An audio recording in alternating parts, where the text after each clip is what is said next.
আমি কিন্তু আবার চলে এসেছি একটা ছাদের ভিডিও নিয়ে। আর আজকে কিন্তু আমি তোমাদের একটা নতুন বিষয়ে কথা বলবো, যে তোমরা যারা ছাদ বাগান করতে ভালোবাসো তাদের কিন্তু অবশ্যই এই বিষয়গুলো জেনে রাখা উচিত।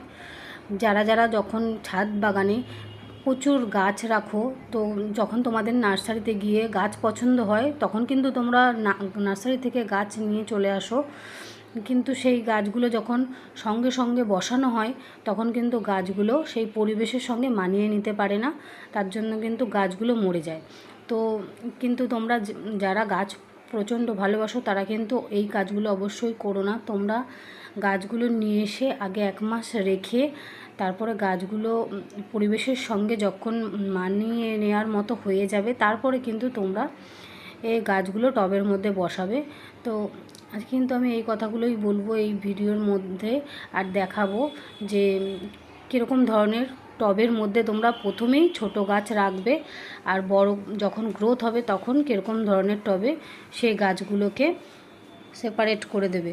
তো আমি কিন্তু যার জন্য 2খানা টব নিয়েছি, এখানে একটা ছোট একটা বড় তোমাদের বোঝানোর জন্য।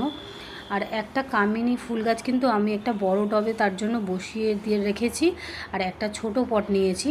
তো এই যে আমার যে গাছের সাইজ, এই গাছের সাইজ কিন্তু বড় টবের মধ্যে দিলে কিন্তু গাছটা কিন্তু ভালো গ্রোথ হবে না। তার জন্য কিন্তু এই যে সাইজের গাছ আছে, এই ছোট যে কালো টবটা দেখতে পাচ্ছ, এই টবের মধ্যেই কিন্তু গাছটাকে আজকে আমি দেব, যাতে গ্রোথটা ভালো হয়।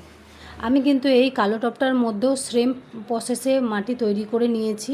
40% ভার্মি কম্পোস্ট, আর 60% বাগানের মাটি, আর 10% বালি, এগুলো দিয়ে কিন্তু আমি এই টবটাকে রেডি করে নিয়েছি। এবার এই টবের মধ্যেই কিন্তু আমি এই গাছটাকে আমি এখন রোপণ করে দেবো।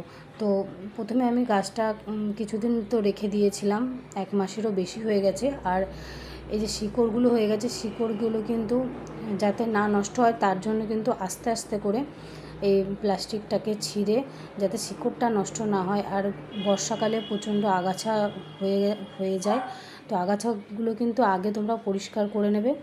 আগাছা পরিষ্কার করে নেওয়ার পরে কিন্তু তোমরা টবের মধ্যে সুন্দর করে গাছগুলোকে বসিয়ে দেবে।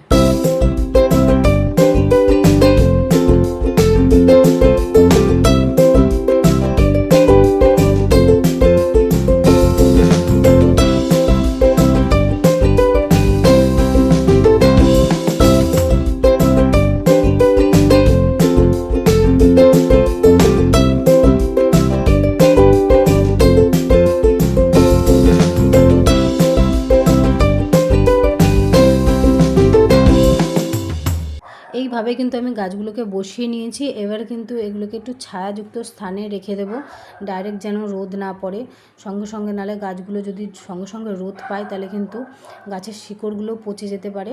তো তার জন্য আমি এগুলোকে একটু ছায়াযুক্ত স্থানে রেখে দেবো। আর বিশেষ জল দিলাম না, কারণ এখন প্রচণ্ড বৃষ্টি হচ্ছে, তার জন্য কিন্তু আমি জলও দিইনি। তো এইভাবেই এটাকে এখন রেখে দেবো। তো আরও একটা বিষয় যেটা তোমাদের সাথে আলোচনা করব, সেটা হচ্ছে এই যে গাছগুলো এখন বর্ষার মধ্যে একটু করে ট্রিপ প্রুনিং করে নিতে হবে। ট্রিপ প্রুনিং করার ফলে এই গাছগুলো কিন্তু খুব সুন্দরভাবে গ্রোথ হবে। তো আমি কিন্তু এখন এগুলোকে ট্রিপ প্রুনিং করে নেব।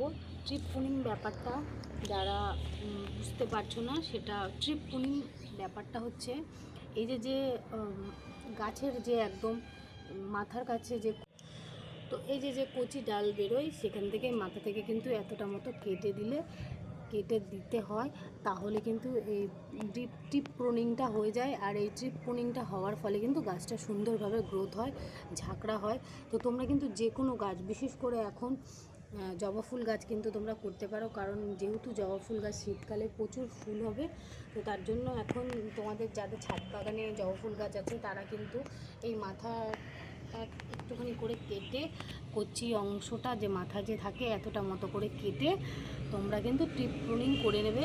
তাহলে কিন্তু যখন শীতকালের সময় প্রচুর ফুল হবে, আর গাছ কিন্তু প্রচুর ঝাঁকড়া হয়ে থাকবে, আর ঝাঁকড়া হলে কিন্তু প্রচুর ফুল হবে। তো ট্রিপ প্রুনিংয়ের ব্যাপারটা এরকম। তো তোমরা যারা ট্রিপ প্রুনিং করতে চাইছো তো এখনই করে নাও, কিন্তু এরপরে যখন শীতকাল আসবে তখন আর ট্রিপ প্রুনিং করে কোনো লাভ হবে না, সেই সময় শীতকালে জবা ফুল হয় প্রচুর, তখন কিন্তু ট্রিপ পুনিং করতে পারবে না। তো তার জন্য তোমরা ট্রিপ পুনিংটা কিন্তু এখনই করে নাও, শীত আসার আগেই ট্রিপ পুনিংটা করে নাও। তার ফলে কিন্তু তোমাদের গাছের গ্রোথটাও বেশি হবে, আর গ্রোথ হলে তোমরা তো চলো ট্রিপ পুনিংটা কেমনভাবে করতে হয় তোমরা দেখে নাও। তো এই যে দেখতে পাচ্ছ, এই দুটো কিন্তু কামিনী গাছ, মানে কামিনী ফুল গাছ।